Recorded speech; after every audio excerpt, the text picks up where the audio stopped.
Hi guys.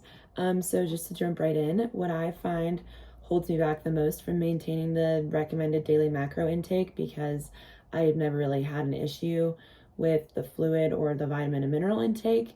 It's mostly just the macros, is kind of coming from aesthetic insecurities.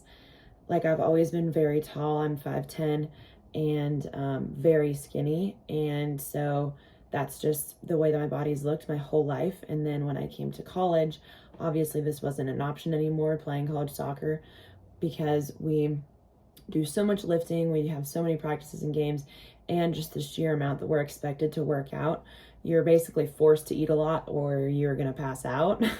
So I kind of started to gain more weight from muscle, and this wasn't something that I was used to, and it wasn't something that I wanted my body to look like, because I didn't want to look super muscly. I wanted to look very small and twig-like. And so as athletes, all of us kind of are very in tune to changes in our bodies, and so when the slightest changes happen to it, I am very receptive to those. And so this kind of led me to trying to reduce the amount of food in general that I was eating, basically kind of doing a low carb diet like we learned about last week, but without knowing that I was actually doing one. So that's kind of the struggle with the daily macro intake. And so I definitely do have a desire to change this, because even after my first 2 weeks in this class, I'm learning that I'm actually damaging my performance in my body and depriving myself of what is needed for me to play at my best. So it is something that I do want to change. And I have been changing it. It was pretty bad freshman year, but I've gotten a little bit better with it now that I have had some time to experience college and to kind of realize that obviously my body is going to change through my life. So I've gotten a little bit better with it. But I've attempted to change this through doing research. But as all of you guys probably know, there's so much information out there. And there's so many people coming out with new diets to lose weight for athletes, or diets to lose weight for people who aren't athletes, and foods to reduce inflammation or increase performance or something like that. And I got kind of lost in what is true science and what is something that actually isn't true, and that will end up hurting my body in the long run. And another area that I struggle in is when it comes to changing this behavior, is that it's super overwhelming to kind of enter this industry of nutrition, because there's so many nutrition plans, there's so many nutrition apps, there's so many nutritionists. So I just kind of get super lost in all of the information, and not just the information, but even the resources to help me figure out the information, that I just kind of give up and say, well, I guess I'll fix this later. So that kind of is where my struggle really is in trying to change it.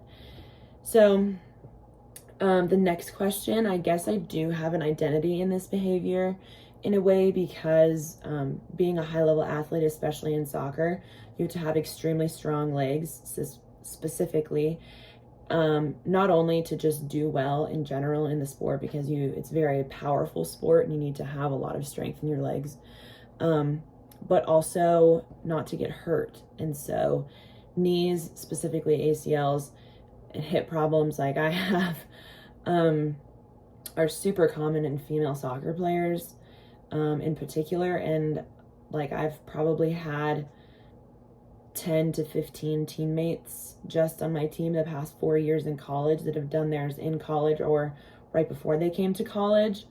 And so just having, like I said before, having really beefy legs is just not something that I've ever really been used to. And so I guess it's like two kind of different identities that I struggle with every day, and that are kind of like butting heads and colliding with each other. And I also think that it comes from growing up, like my relationship with food and healthy eating.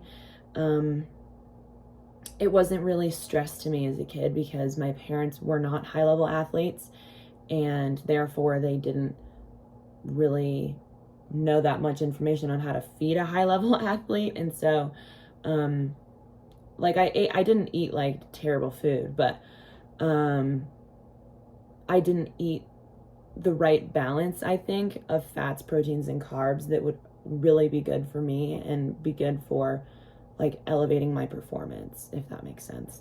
And so this challenge has kind of provided me with a sense that you can really manipulate your body just with food.